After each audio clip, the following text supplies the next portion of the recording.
साथियों, आज के इस क्लास में पॉलिटी के 50 क्वेश्चंस रहेंगे और ये संविधान के वो क्वेश्चंस हैं जो पिछले कई सारे परीक्षाओं में बार बार पूछे गए हैं। ये क्वेश्चंस आपके railway, ALP technician, NTPC group D, SSC, CHSL, CGL, MTS, SSC GD या कोई भी स्टेट लेवल की पुलिस की एग्जाम की आप तैयारी कर रहे हो, UP police, Bihar police, Rajasthan police, Haryana police, Jharkhand police, Bihar police, तो सभी एग्जाम्स के लिए ये क्वेश्चंस बहुत ही महत्वपूर्ण होंगे। ये क्लास आपको आज कंप्लीट देखना चाहिए क्योंकि इस क्लास से कई सारे क्वेश्चंस आपको आपके पेपर में हूबहू देखने को मिलेंगे। नमस्कार साथियों, मेरा नाम है सुभाष राज और स्वागत है आप सभी साथियों का एक्समार्ट स्टडी 2.0 यूट्यूब चैनल पे। तो चलिए फिर शुरू करते हैं और देखते हैं क्वेश्चंस।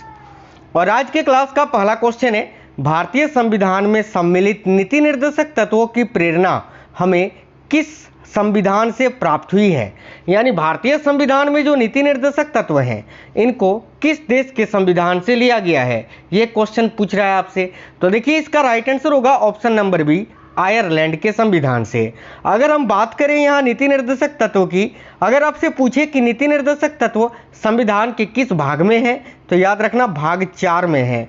और अगर आपसे पूछे नीति निर्देशक तत्व संविधान के किस अनुच्छेद में है तो याद रखना अनुच्छेद 36 से लेकर 51 तक में राज्य के नीति निर्देशक तत्वों के बारे में बताया गया है, जो कि आयरलैंड के संविधान से प्रेरित है। ठीक है, आगे देखिए, निम्नलिखित में से कौन सा शब्द भारत के संविधान के उद्देशिका में नहीं है। तो बहुत ही अच्छा क्वेश्चन है ये। तो देखिए, भारत के संविधान की जो उद्देशिका है उसमें समाजवादी, प्रभुत्व संपन्न, इसके अलावा पंथ निरपेक्ष, ये तीनों शब्द शामिल हैं, लेकिन लोक कल्याण ये शब्द जो है उद्देशिका में नहीं है। तो यहाँ आपका राइट आंसर आएगा ऑप्शन नंबर सी, लोक कल्याण। अगला है, संविधान की प्रारूप समिति के समक्ष प्रस्तावना का प्रस्ताव किसने रखा था। ये क्वेश्चन काफ़ी महत्वपूर्ण है। इस क्वेश्चन में बहुत ज़्यादा कन्फ्यूजन होते हैं। आप जब भी प्रारूप समिति देखते हैं आंसर आप डॉक्टर बी.आर. अम्बेडकर करते हैं और वही गलत हो जाता है। देखो, संविधान की प्रारूप समिति का अगर आपसे अध्यक्ष पूछे ना कि अध्यक्ष कौन थे तो आपका करेक्ट आंसर होगा डॉक्टर बी.आर. अम्बेडकर। लेकिन अगर आपसे पूछे संविधान की प्रारूप समिति के समक्ष प्रस्तावना का प्रस्ताव किसने रखा था तो फिर यहाँ आपका आंसर होगा जवाहरलाल नेहरू। ये दोनों बातें याद रखना और ये दोनों टाइप का क्वेश्चन आपसे पेपर में पूछ लिया जाता है। तो इस क्वेश्चन का राइट आंसर होगा पंडित जवाहरलाल नेहरू। हमारे संविधान में मूल अधिकार किस संविधान से प्रेरित है। तो देखिए, मूल अधिकार जो है साथियों ये किस देश के संविधान से लिया गया है तो यहाँ आपका आंसर आएगा ऑप्शन नंबर ए, अमेरिका के संविधान से। बात करें मूल अधिकार के यानी फंडामेंटल राइट्स की तो ये संविधान के भाग 3 में है और इसका प्रावधान भारतीय संविधान के अनुच्छेद 12 से लेकर 35 तक में किया गया है। नेक्स्ट क्वेश्चन है, विधान परिषद को समाप्त करने वाला आखिरी राज्य कौन सा है। तो देखिए, पहले विधान परिषद 7 राज्यों में हुआ करता था, लेकिन 7 में से अभी केवल 6 राज्य में ही है। और वही आपसे क्वेश्चन में पूछा जा रहा है कि 7 में से जो 6 बचकर रह गया है तो वो कौन सा आखिरी राज्य है जिसने विधान परिषद को समाप्त किया था। तो याद रखना करेक्ट आएगा तमिलनाडु, ऑप्शन नंबर ए। नेक्स्ट है, राज्य के विधान परिषद के कितने सदस्य विधानसभा द्वारा चुने जाते हैं। काफ़ी अच्छा क्वेश्चन है। तो याद रखना 1/3 सदस्य, करेक्ट आएगा ऑप्शन नंबर बी। नेक्स्ट है, भारत सरकार का प्रमुख विधि अधिकारी कौन होता है। तो भाई देखिए, भारत सरकार का प्रमुख विधि अधिकारी होते हैं भारत के महान्यायवादी, यानी करेक्ट आएगा ऑप्शन नंबर बी। अगला है, भारत सरकार के सर्वोच्च शासकीय अधिकारी कौन है। तो देखिए, भारत सरकार के सर्वोच्च शासकीय अधिकारी कौन होते हैं तो याद रखिएगा भारत के मंत्रिमंडलीय सचिव, करेक्ट आएगा ऑप्शन नंबर बी। केरल का उच्च न्यायालय कहाँ स्थित है। तो देखिए, केरल राज्य का जो उच्च न्यायालय है वो तो एर्नाकुलम में स्थित है, करेक्ट है ऑप्शन नंबर सी, एर्नाकुलम। अगला क्वेश्चन है, उच्च न्यायालय के क्षेत्राधिकार को घटाने या बढ़ाने का अधिकार किसे होता है। तो कोई भी जो हाई कोर्ट होता है ना, उच्च न्यायालय, उसका क्षेत्राधिकार को घटाने या बढ़ाने का जो अधिकार होता है वो संसद के पास होता है, पार्लियामेंट के पास, करेक्ट आएगा ऑप्शन नंबर डी, संसद। नेक्स्ट क्वेश्चन है, उच्च न्यायालय के मुख्य न्यायाधीश पद पर नियुक्त होने वाली प्रथम महिला कौन है। तो काफ़ी अच्छा क्वेश्चन है, उच्च न्यायालय के मुख्य न्यायाधीश पद पर नियुक्त होने वाली प्रथम महिला कौन है। तो याद रखना लीला सेठ, करेक्ट आएगा ऑप्शन नंबर सी। यहीं अगर आपसे पूछ लिया जाए कि सर्वोच्च न्यायालय, ठीक है, सर्वोच्च न्यायालय यानी सुप्रीम कोर्ट के मुख्य न्यायाधीश पद पर नियुक्त होने वाली प्रथम महिला कौन है, तो फिर आपका आंसर होगा मीरा साहिब फातिमा बीबी। ठीक है, यहाँ उच्च न्यायालय का पूछा है तो लीला सेठ राइट आंसर आएगा। भारत के मुख्य न्यायाधीश की सेवानिवृत्ति की आयु क्या है, यानी भारत के जो मुख्य न्यायाधीश होते हैं वो कितनी आयु पर रिटायर होते हैं, तो देखिए यहाँ करेक्ट आएगा ऑप्शन नंबर बी 65 वर्ष।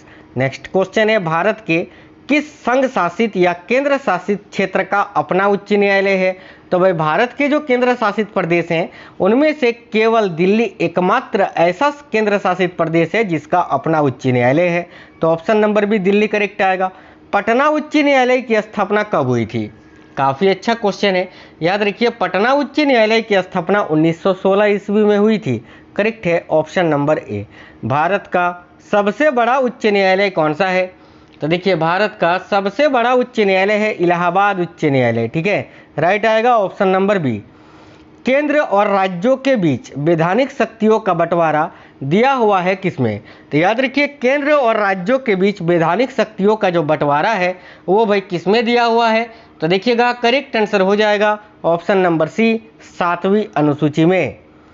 नेक्स्ट है, संविधान के किस अनुच्छेद के अंतर्गत हिंदी को राज्य भाषा के रूप में दर्जा दिया गया है, तो देखिए संविधान के किस अनुच्छेद के अंतर्गत, तो याद रखिए अनुच्छेद 343 का खंड 1 के अंतर्गत हिंदी को राज्य भाषा का दर्जा दिया गया है।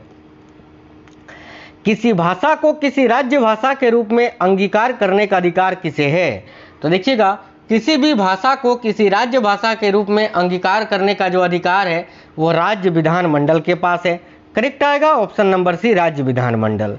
निम्नलिखित में से कौन सी भाषा संविधान की 8वीं अनुसूची में नहीं है, तो देखिए इनमें से कौन सी भाषा है जो संविधान की 8वीं अनुसूची में नहीं है, तो संविधान की 8वीं अनुसूची की अगर बात करें ना तो देखिए उसमें साथियों उर्दू भी है, कोंकणी भी है, नेपाली भी है, भोजपुरी नहीं है, तो करेक्ट आएगा ऑप्शन नंबर बी। ठीक है, संविधान की 8वीं अनुसूची में कुल 22 भाषाओं को शामिल किया गया है, ये भी याद रखना।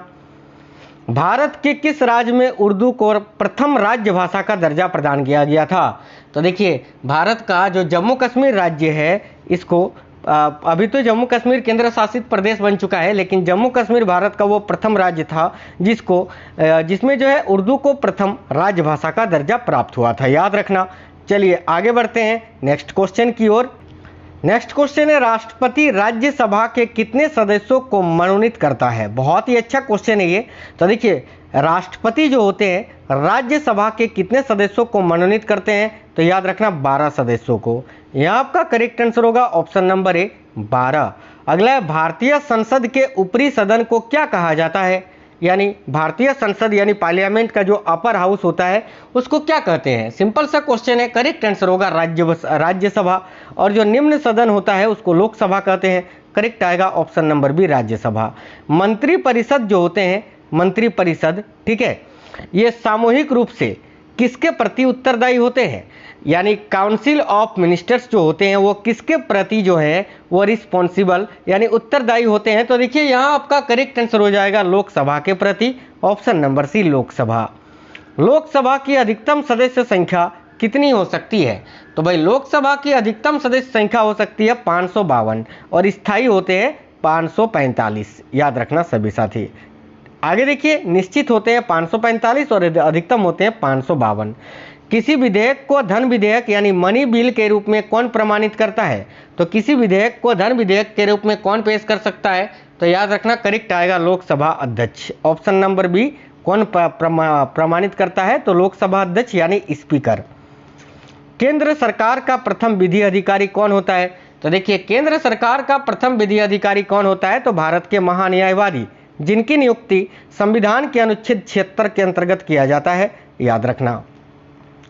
स्वतंत्र भारत के पहले भारतीय गवर्नर जनरल कौन थे, तो याद रखिएगा स्वतंत्र भारत के पहले भारतीय गवर्नर जनरल ये कौन थे, तो Chakravarti Rajagopalachari, option number A correct हो जाएगा। नेक्स्ट है, राज्य की कार्यपालिका का प्रमुख कौन होता है, तो भाई राज्य की जो कार्यपालिका होता है उसके प्रमुख कौन होते हैं, तो देखिए यहाँ करेक्ट आंसर हो जाएगा ऑप्शन नंबर बी राज्यपाल। नेक्स्ट क्वेश्चन देखते हैं, आगे देखिए नेक्स्ट है, भारत का नियंत्रक एवं महालेखा परीक्षक किसके द्वारा नियुक्त किया जाता है? तो भारत का नियंत्रक एवं महालेखा परीक्षक जो होता है ये किसके द्वारा नियुक्त किया जाता है? तो देखिए करेक्ट आंसर हो जाएगा यहाँ आपका राष्ट्रपति के द्वारा। ऑप्शन नंबर भी करेक्ट हो जाएगा। भारत का उच्चतम न्यायालय कहाँ पर अवस्थित है? तो देखिए भारत का जो उच्चतम न्यायालय है सुप्रीम कोर्ट ऑफ इंडिया, ये कहाँ पर अवस्थित है? तो करेक्ट आएगा ऑप्शन नंबर ए, नई दिल्ली में। नेक्स्ट है, भारत के सर्वोच्च न्यायालय में न्यायाधीशों की कुल संख्या कितनी होती है? तो भारत का जो सर्वोच्च न्यायालय है उसमें न्यायाधीशों की कुल संख्या कितनी होती है? तो करेक्ट आएगा ऑप्शन नंबर सी, 34। वर्तमान में 34 है। एक आपके मुख्य न्यायाधीश होते हैं और बाकी 33 अन्य न्यायाधीश, यानी टोटल मिला के 34। याद रखिएगा। किस उच्च न्यायालय की आधिकारिकता सर्वाधिक क्षेत्रों पर है? तो देखिए वह कौन सा उच्च न्यायालय है जिसका क्षेत्राधिकार सबसे अधिक है? तो याद रखना गुवाहाटी उच्च न्यायालय का। और अगर आपसे पूछे कौन सा उच्च न्यायालय सबसे बड़ा है तो भाई इलाहाबाद उच्च न्यायालय। अगला, संविधान के किस अनुच्छेद के द्वारा राष्ट्रपति को सर्वोच्च न्यायालय से परामर्श मांगने का अधिकार प्राप्त है? तो याद रखना करेक्ट आएगा अनुच्छेद 143 के अंतर्गत, 143 याद रखना। भारत में अब तक कितनी बार राष्ट्रीय आपात की घोषणा की जा चुकी है? तो देखिए भारत में अब तक कितनी बार राष्ट्रीय आपातकाल यानी नेशनल इमरजेंसी अनाउंसमेंट की जा चुकी है? तो याद रखना करेक्ट आंसर हो जाएगा 3 बार। वो 3 बार कब कब किया गया है? तो पहली बार 1962 में, दूसरी बार 1971 में और तीसरी बार 1975 में। याद रखना। भारत में राष्ट्रपति किस अनुच्छेद के अंतर्गत देश में राष्ट्रीय आपात की घोषणा करता है? तो याद रखना भारत में जो राष्ट्रपति होते हैं किस अनुच्छेद के अंतर्गत देश में राष्ट्रीय आपात की घोषणा करता है? तो अनुच्छेद 352 के अंतर्गत। ऑप्शन नंबर ए राइट आंसर होगा। दल बदल से संबंधित कानून का उल्लेख किस अनुसूची में है? तो देखिए दल बदल, ठीक है, दल बदल से संबंधित कानून का उल्लेख जो है वह किस अनुसूची में है? तो याद रखना 10वीं अनुसूची में। ऑप्शन नंबर सी करेक्ट होगा, 10वीं अनुसूची। संविधान द्वारा कितनी भाषाओं को मान्यता प्रदान की गई है? तो देखिए संविधान के द्वारा कुल कितनी भाषाओं को मान्यता प्राप्त की गई है? तो याद रखना 22 भाषाओं को। ऑप्शन नंबर सी करेक्ट होगा, 22। 73वां संविधान संशोधन ये किससे संबंधित है? तो भाई याद रखिएगा 73वां संविधान संशोधन जो है ये पंचायती राज से संबंधित है। ठीक है, ऑप्शन नंबर डी पंचायती राज। वित्त आयोग के गठन का प्रावधान किस अनुच्छेद में है? तो याद रखिए वित्त आयोग के गठन का प्रावधान ये संविधान के अनुच्छेद 280 के अंतर्गत किया गया है। करेक्ट आएगा ऑप्शन नंबर ए, 280। राष्ट्रीय विकास परिषद की स्थापना कब की गई थी? काफी अच्छा क्वेश्चन है। याद रखना राष्ट्रीय विकास परिषद की स्थापना ये 1952 में की गई थी। Option number B 1952। भाषा के आधार पर गठित भारत का पहला राज्य का नाम क्या है? तो देखिए भाषा के आधार पर गठित भारत का पहला राज्य का नाम क्या है? तो याद रखना करेक्ट आएगा Andhra Pradesh. Option number C. Next है, स्वतंत्र भारत में प्रथम निर्वाचन आयुक्त कौन थे? तो भाई स्वतंत्र भारत में प्रथम निर्वाचन आयुक्त कौन थे? तो सुकुमार सेन। करेक्ट है option number B, Sukumar Sen. संसद द्वारा देश में सूचना पाने का अधिकार संबंधी विधेयक कब पारित किया गया? तो देखिए संसद द्वारा देश में सूचना पाने का जो अधिकार है, राइट टू इन्फॉर्मेशन संबंधी विधेयक, ये कब पारित किया गया था? तो करेक्ट आएगा जून 2005 में। ऑप्शन नंबर सी राइट होगा। नेक्स्ट है, नागरिक संशोधन विधेयक 2019 लोकसभा में पास होने वाला कौन सा संशोधन बिल है? तो याद रखिए नागरिक संशोधन विधेयक 2019 लोकसभा में पास होने वाला ये 126वां संशोधन बिल है। याद रखना इससे पहले 5 बार और नागरिक संशोधन बिल पास हो चुका था। ठीक है, कब कब? तो देखिए ये पहला 1986 में, दूसरा 1992 में, तीसरा 2003 में, चौथा 2005 में, पांचवा 2015 में और ये छठवां है जो 2019 में पास हुआ था। आगे देखिए किस उच्च न्यायालय में सर्वाधिक संख्या में न्यायाधीश कार्यरत हैं? तो करेक्ट आंसर हो जाएगा इलाहाबाद उच्च न्यायालय में। Option number B. भारतीय सेनाओं का सर्वोच्च सेनापति कौन होता है? तो साथियों भारतीय सेनाओं का जो सर्वोच्च सेनापति होता है वो कौन होता है? तो याद रखिएगा राष्ट्रपति। ऑप्शन नंबर ए। प्रधानमंत्री की नियुक्ति कौन करता है? तो देखिए प्रधानमंत्री की नियुक्ति कौन करता है? तो याद रखिएगा राष्ट्रपति। ऑप्शन नंबर ए। यदि प्रधानमंत्री या कोई अन्य मंत्री सदन का सदस्य नहीं है तो उसे पद पर बने रहने के लिए कितने दिनों के अंदर संसद का सदस्य बनना आवश्यक है? तो करेक्ट आएगा 6 माह के अंदर, 6 महीने के अंदर। नेक्स्ट है, संघ राज्य क्षेत्रों का प्रशासन कौन चलाता है? तो भाई देखिएगा जो केंद्र शासित प्रदेश होता है उनका प्रशासन कौन चलाता है? तो करेक्ट आंसर आएगा राष्ट्रपति के द्वारा नियुक्त किया गया प्रशासक। करेक्ट है ऑप्शन नंबर बी, याद रखिएगा। और अंतिम क्वेश्चन है आज के क्लास का कि वर्तमान में भारत में कुल कितने राज्यों में विधान परिषदें विद्यमान हैं? तो करेक्ट आंसर हो जाएगा 6 राज्यों में। वो कौन कौन से हैं? तो देख लीजिए, बिहार, उत्तर प्रदेश, महाराष्ट्र, आंध्र प्रदेश, तेलंगाना और कर्नाटक। तो साथियों, आज के इस क्लास में बहुत ही इंपॉर्टेंट क्वेश्चंस थे। एक क्वेश्चन आपके लिए है, इसका आंसर आप कमेंट बॉक्स में बता दीजिए कि सर्वोच्च न्यायालय के प्रथम मुख्य न्यायाधीश कौन थे? के.एन. बांचू, जी.बी. मावलंकर, हीरालाल जे कानिया या सुकुमार सेन। चारों में से कोई एक आंसर है। आप लोग कमेंट बॉक्स में कमेंट करके बता दीजिए इसका आंसर क्या होगा। साथ ही में बताना आपको क्वेश्चंस कैसे लगे हैं और आप किस एग्जाम की तैयारी कर रहे हैं। तो मिलेंगे आपसे अगले क्लास में। वीडियो को एक लाइक जरूर करना, अपने सभी दोस्तों तक शेयर कर देना। जय हिंद साथियों, वंदे मातरम।